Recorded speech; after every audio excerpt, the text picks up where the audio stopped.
பாகியராஜ் மலருக்கு கால் பண்றாங்க. மலரு எப்படி இருக்க? காலையில உங்ககிட்ட சரியா பேச முடியல. மனசு முழுக்க உன்னோட ஞாபகமாவே இருக்கு மலரு. சொல்லுங்க, என்ன விஷயம்? பேங்க்ல வேலை எதுவும் இல்லையா? திடீர்னு இந்த வேலைக்காரி ஞாபகம் வந்துடுச்சா உங்களுக்கு? என்ன மலர் இது? எப்பவும் ஜாலியா உரிமையோட என் பேரை சொல்லி பாக்யராஜன் கூப்பிடுவேன். இப்ப திடீர்னு வாங்க போங்கன்னு ஏதோ புது ஆள் மாதிரி மதிக்கிற மாதிரி பேசுற. என் மேல என்ன கோவம் உனக்கு? மதிக்கிறேனா? நான் உங்களை மதிக்கலைங்க. என் நிலைமையை நினைச்சு எனக்கு நானே சவக்கொலி தோண்டிட்டு இருக்கேன். ஆமாங்க, சொல்லுங்க. உங்க வீட்டுக்கு சம்பளம் வாங்காம வேலை செய்யற அடிமை வேலைக்காரி தானே நானு. நீங்க என்ன ஆர்டர் போடுறீங்களோ அதை அப்படியே தலைவணங்கி செய்யறது தானே என் வேலை. அதைத்தானே உங்க குடும்பம் எங்கிட்ட இருந்து எதிர்பார்க்குது. ஏன் மலர் இப்படி பேசுற? நேத்து நைட்டு கூட நம்ம எவ்வளவு அழகா பேசிட்டு இருந்தோம் பாத்தீங்களா பாகிராஜன்? நேத்து நைட்டு தான் என் கஷ்டத்தை எல்லாம் உங்ககிட்ட குழந்தை மாதிரி புலம்பிட்டு இருந்தேன். விடிஞ்சா விடிவு காலம் பிறக்கும்னு நம்பினேன். ஆனா காலையில விடிஞ்ச உடனே உங்க வீட்டுல இருக்கிறவங்க எல்லாரும் எங்கிட்ட எப்படி நடந்துக்கிறாங்கன்னு பாத்தீங்களா? காலையில விடிஞ்ச உடனே உங்க வீட்டுல இருக்கவங்க யாரும் எதுக்காகவும் மாறல. அவங்க எப்பவும் என்ன வேலைக்காரியாதான் பாத்துட்டு இருக்காங்க. ஆனா அவங்க கண்ணுல கொஞ்சம் பயம் தெரியுது. பயமா? அவங்க எதுக்கு உன்னை பார்த்து பயப்படணுமல? நான் எங்க மதியாட்ட பண்ணிடுவேணும்னு அவங்களுக்கு பயம். மதி இந்த வீட்டை எதிர்த்து அநியாயத்துக்காக கேள்வி கேட்ட உடனே அவங்கள வீட்டை விட்டு துரத்திட்டீங்க. ஆனா நான் எங்க மதி துணிச்சலா மாதிரி அவங்க போடுற பிச்சையும் அநியாயத்தையும் தட்டி கேட்டுடுவேணும்னு பயந்து நடுங்குறாங்க. மதி எங்க என்னைய மாத்திடுவாங்களோன்னு சொல்லி காலையில எந்திரிச்சதுல இருந்து எனக்கு என்னென்ன அட்வைஸ் கொடுக்குறாங்க பாத்தீங்களா? பொம்பளைனா லட்சணமா அடங்கி போகணும், மதிய பார்த்து கெட்டு போயிடாதன்ட்டு அட்வைஸ் பண்றாங்க. எனக்கு அப்படியே நெஞ்சே வெடிச்சிடும் போல இருக்கு. ஏன்டா நம்ம வீட்டுல இருக்கோம், இதுக்காக இவங்ககிட்ட உதைப்படாத குறையா வாழணும்னு அவ்வளவு கஷ்டமா இருக்கு. சத்தியமா என்னால இந்த நரகத்துல வாழ முடியல பாக்யராஜ். ஆனாலும் நான் இன்னும் ஏன் இங்க குப்பை கொட்டுறேன்னு தெரியுமா?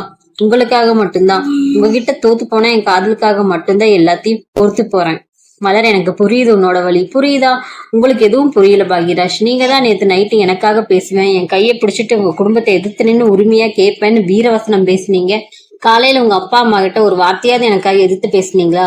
அவங்க என்ன வார்த்தையால மிதிக்கும் போது நீங்க ஏன் வாய் மூடிட்டு பொம்மை மாதிரி நின்னீங்க? உங்க வீரம்லாம் நைட்டு பெட்ரூமோட முடிஞ்சு போயிடுமா? மலரு, இவ்வளவு நாள் அட்ஜஸ்ட் பண்ணிட்டேல, கொஞ்சம் பொறுமையா இல்ல மலரு. அவங்க பெரியவங்க எடுத்த உடனே சண்டைக்கு போக முடியாது. கொஞ்சம் கொஞ்சமா தான் அவங்கள மாத்த முயற்சி பண்ண முடியும். கவலைப்படாத மலரு, என்னால முடிஞ்ச எல்லாத்தையும் நான் உனக்காக நிச்சயம் பண்றேன். உன்னால எதுவுமே முடியாது பாக்யராஜ். உங்க வீட்டை எதிர்த்து உங்க அப்பா அம்மா தப்பா தட்டி கேட்கிற துணிச்சல்லாம் உங்க பரம்பரையில யாருக்குமே இல்ல.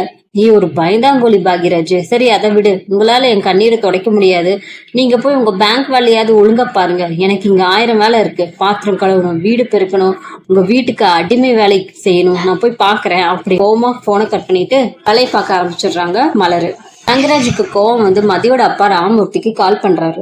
ராமமூர்த்தி சொல்றாங்க, வணக்கம் சார், என்ன இந்த நேரத்துல போன் பண்ணிருக்கீங்க? என்ன ராமமூர்த்தி சார், உங்க பொண்ணை இப்படி வளர்த்து வச்சிருக்கீங்க? அவ என்ன பொம்பளையா இல்ல சண்டைக்கோழியா? ஒன்னா வீட்டுல இருக்கிற எல்லாரையும் எதிர்த்து பேசி பிரச்சனை பண்றான்.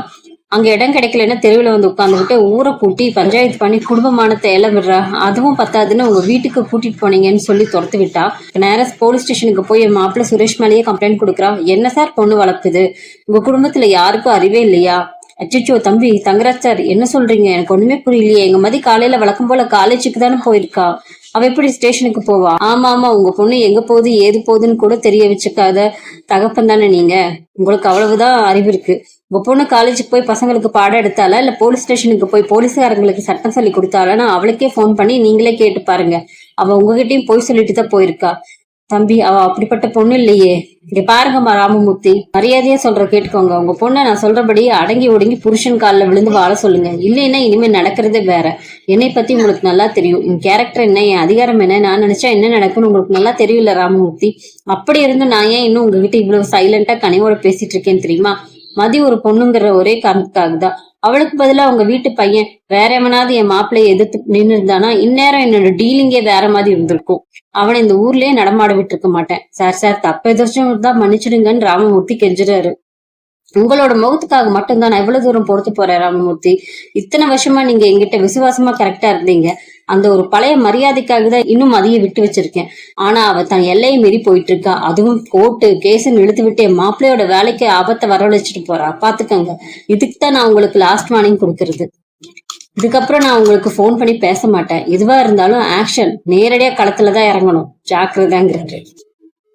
மதிய பார்த்து தங்கராஜ் பேசுறாரு. என்னமா மதி, ரொம்ப துள்ற போல. இந்த தங்கராஜ் யாரு? அவன் நினைச்சா எப்படி டீல் பண்ணுவான்? எப்பேற்பட்டவங்களே எப்படி காலடியில கொண்டு வருவான்னு உனக்கு இன்னும் தெரியல போல. எதுக்காக நேரம் போலீஸ் ஸ்டேஷனுக்கு போய் உன் புருஷன் மேலேயே கம்ப்ளைண்ட் கொடுக்குற? கட்டின புருஷனை ஜெயிலுக்கு அனுப்ப பாக்குறியா? இதெல்லாம் உன் மனசாட்சிக்கு நியாயமா இருக்கா? நியாயத்தை பத்தி நீங்க பேசாதீங்க சார். நியாயம்னா என்னன்னு முதல்ல உங்களுக்கு தெரியுமா? என் புருஷன் வேலை செய்யற அதே போலீஸ் ஸ்டேஷன்ல இருக்க மத்த போலீஸ்காரங்களுக்கு ஒரு வீட்டுல என்ன நடக்குதுன்னு நடுநிலையா விசாரிக்க தெரியல. யார் மேல தப்பு, யார் அநியாயம் பண்றாங்கன்னு கொஞ்சம் கூட விசாரிக்காம எடுத்த உடனே நீங்க ஒரு பொண்ணு, நீதான் வளைஞ்சு போகணும், மாமியார் காலில் விழுந்து மன்னிப்பு கேளுன்னு ஆதிக்கமா பேசுறாங்க. உண்மையில அந்த வீட்டுல யார் தப்பு பண்ணாங்களோ அவங்க வந்து என்கிட்ட மன்னிப்பு கேட்கட்டும். அப்படியா? அப்ப பெரியவங்க தான் தப்பு பண்ணாங்கன்னு நீயே முடிவு பண்ணிடுவியா? நான் ஒண்ணு பெரியவங்களை என் காலில் விழுந்து மன்னிப்பு கேட்க வைக்கணும்னு ஆசைப்படல சார். எனக்கு அந்த திமிரும் கிடையாது. ஆனா செய்யாத தப்புக்காக என்னையே குற்றவாளி கூண்டுல நிறுத்துறீங்க. அவங்க செஞ்ச தப்ப அவங்க உணர்ந்து என்கிட்ட மன்னிப்பு கேட்கட்டும். அடுத்த நிமிஷமே நான் கொடுத்த கேஸ வாபஸ் வாங்க. நான் எப்பவும் நல்ல பொண்ணாதான் சார் இருக்கணும் ஆசைப்படுறேன். ஆனா ஏன் உங்க குடும்பமும் இந்த சமுதாயமும் என்னை இப்படி அதிரடி பொண்ணா மாத்துதுன்னே எனக்கு தெரியல. என்னை ஏன் நிம்மதியா வாழ விட மாட்டேங்கிறீங்க? வார்த்தை ரொம்ப பெருசாகுது மதி. இப்ப என்னதான் உன் முடிவு? எங்க அத்தை வந்து உன் காலில் விழுந்து அழணுமா? அதான் உன் ஆசையா? அவங்கதான் சார் ஆரம்பத்துல இருந்து என்கிட்ட மன்னிப்பு கேளுன்ட்டு பிச்சு கேட்காத குறையா அதிகாரம் பண்ணிட்டு இருக்காங்க. ஒருவேளை நான் நிஜமாவே தப்பு பண்ணியிருந்தா அந்த தப்பை உணர்ந்து நானே அவங்க காலில் விழுந்து 1000 தடவை மன்னிப்பு கேட்டிருப்பேன். ஆனா இப்ப அவங்க தப்பு பண்ணி அவங்க விஷயத்த கெடுத்து சட்டப்படி மாட்டிக்கிட்டு நிக்கிறாங்க. அப்ப அவங்க வந்து என்கிட்ட மன்னிப்பு கேட்கட்டும். நியாயம் ஜெயிச்சதுக்கு அப்புறம் நான் கேஸ வாபஸ் வாங்குறேன். அது வரைக்கும் இந்த மதி ஒரு அடி கூட பின்வாங்க மாட்டா. அங்கராஜ் நிலைமையை உணர்ந்து சுரேஷ் அவங்க அம்மாவுக்கு கால் பண்றாரு. மாமா, அத்தை, நான் சொல்றத கொஞ்சம் நல்லா கவனிச்சுக்கோங்க. எனக்கு இதை உங்ககிட்ட சொல்றதுக்கே ரொம்ப கஷ்டமா தான் இருக்கு. ஆனா வேற வழியே இல்ல. நீங்க இறங்கி போய் அந்த மதிக்கிட்ட மன்னிப்பு கேட்டுடுங்க அத்தை. அப்பதான் சுரேஷோட வேலை தப்போங்கிறாரு.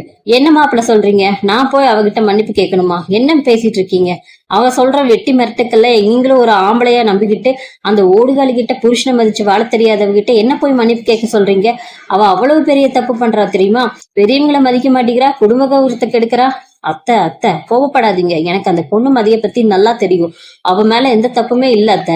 எனக்கு தெரிஞ்சு நீங்க தான் ஏதோ அவகிட்ட ரொம்ப அதிகமா பேசி அவளோட சுயமரியாதை கிளறி விட்டுருக்கீங்கன்னு நான் நினைக்கிறேன். அவ தப்பு பண்ணலங்கிறதுனாலதான் போலீஸ் ஸ்டேஷன்ல கூட அவ்வளவு கெத்தா நிமிர்ந்து நின்று பேசுறா அத்தை. அவ சாதாரண பொண்ணு இல்ல அத்தை, சட்டம் தெரிஞ்சவ.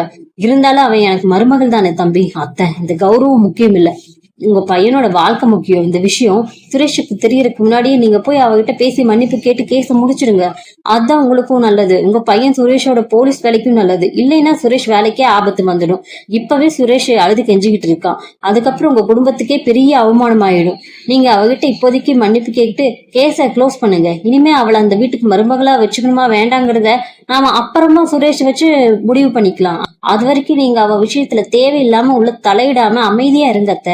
தவிர இந்த விஷயத்துல இருந்து தப்பிக்க வேற வழியே இல்ல. லட்சுமியும் வேற வழியே இல்லாம எல்லாம் என் தலையெழுத்து. சரிங்க மாப்பிள்ள, நீங்க இவ்வளவு தூரம் சொல்லிட்டீங்க. உங்க வார்த்தை மீற எனக்கு மனசு இல்ல. என் பையன் சுரேஷனுக்காக, அவனோட வாழ்க்கைக்காக, அவன் வேலைக்காக நான் இறங்கி போய் அவகிட்ட மன்னிப்பு கேட்கிறேன். என்ன பண்றது, என் தலைவலி இப்படி ஆயிடுச்சு அப்படின்னு நொந்துக்கிறாங்க. லட்சுமியும் ராகவனும் போலீஸ் ஸ்டேஷனுக்கு போய் மதிக்கிட்ட மன்னிப்பு கேட்கலான்ட்டு கிளம்பிடுறாங்க.